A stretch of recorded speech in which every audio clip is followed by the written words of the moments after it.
When I married Richard, a new phase began in my life that I never expected, not only because I'd fallen in love with the man who'd swept me off my feet at 40-something, but also because he'd brought along his son, Jake, who was only 22 at the time. I was wary at first. Becoming a stepmother was not something I could have imagined. But surprisingly, Jake and I got along great. He was charming, respectful, and most importantly, he didn't dislike me for taking over the role his mother had once held. Over the years, our connection had evolved into something comfortable and close, perhaps even too close. Now, at 25, Jake had grown into a confident and strong young man. He was warm and affectionate, always eager to help me around the house when his father was away on a business trip. I began to see him as someone to lean on, a stability I didn't even realize I needed. I found that I looked forward to his presence, that he made the house not seem so empty when Richard wasn't home. His jokes, his easy smile, the fact that he always knew when I needed help to pick something up or reach a high shelf, all made our house feel more like home. I didn't realize until that day how much I had come to rely on him.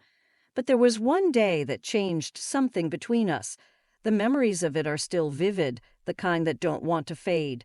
I was in my bedroom, getting ready to change after a hot shower. The door to the bedroom was slightly ajar, a small oversight on my part, but I didn't think much of it at the time. I hummed softly as I pulled on my blouse, and suddenly I noticed something in the mirror. A flicker of movement, too deliberate to be a trick of the light. It took me a moment to realize I saw Jake standing off to the side, his gaze fixed on me. A chill ran down my spine, but there was something else, too, the unexpected warmth that settled in my stomach. I knew I should feel more indignant, maybe even outraged, but my reaction was something I couldn't define. It wasn't just anger.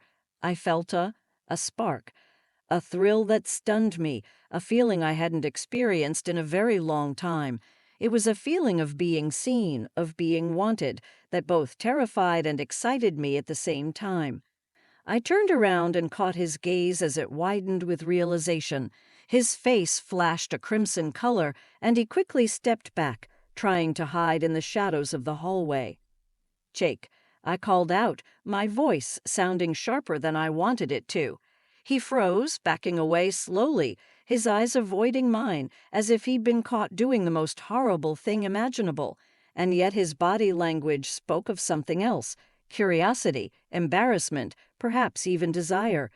I could see his shoulders tense, his hands clenching convulsively, as if he didn't know what to do with them. "I'm sorry," he muttered, barely audible, lowering his eyes to the floor. He looked like a kid caught in the act, but there was a warmth between us that belied the simplicity of the moment. It was like we both knew it was something more, something neither of us were ready for. I crossed my arms over my chest, trying to pretend I was the evil Makista who should be parenting. "You better not do that," I scolded, trying to keep my voice even, trying to sound more stern than I felt it.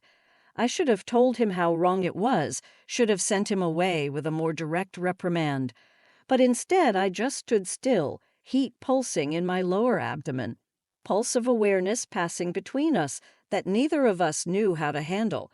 I could feel my breath hitching, my heart pounding in my chest, trying to ignore the strange feeling of elation that was coursing through me. There was silence, a heavy, lingering silence, full of something we didn't dare name. Finally he raised his head and his eyes met mine, a look full of regret, but there was something else in it, too. A flicker of longing that I recognized all too well because I'd felt it, too. It was a jolt to something deep inside me. It was an unspoken confession, a mutual recognition that a boundary had been crossed, something neither of us wanted but couldn't deny. "Go to your room," I said, softer this time. He nodded, his shoulders slumping slightly, and he turned to leave. I watched him remove himself, each step slow and deliberate, as if he was hoping I'd change my mind and call him back. Part of me wanted to do that. Part of me wanted to ask him to stay, to acknowledge what had just happened between us, to understand why he made me feel the way I felt. But I couldn't. I had to maintain the illusion of control, for both our sakes. I watched him walk away, and the warmth still spilled inside me, confusing and intense. I closed the door behind me and leaned against it, trying to calm my breathing. My mind was spinning with a lot of questions and thoughts that I knew I shouldn't be preoccupied with. What had I felt then? Was it just the excitement of being wanted, of seeing the desire in his eyes, or was it more than that? Was it the loneliness I denied for so long, the longing for something that had been absent from my life for years? I walked over to the bed and sat down, folding my hands in my lap, trying to make sense of it all. My relationship with Jake had always been a strange mixture of affection and distance close, but always with an invisible line between us that we both respected. But now that line had blurred and I didn't know how to cross it. I wasn't sure if I even wanted to. There was a kind of high in the uncertainty and not knowing what might happen next, and it scared me. I knew one thing, something between us had shifted, and though I tried to shrug off the sensation, to let it become just another weird family memory, I couldn't ignore the attraction I felt in that moment, the electricity between us that didn't want to dissipate. It hovered in the air, in the space between our rooms, in the way I could feel his gaze on me even after he left.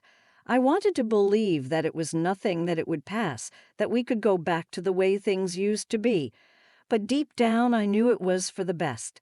I knew that once we crossed that line, there was no going back, only forward to what was next.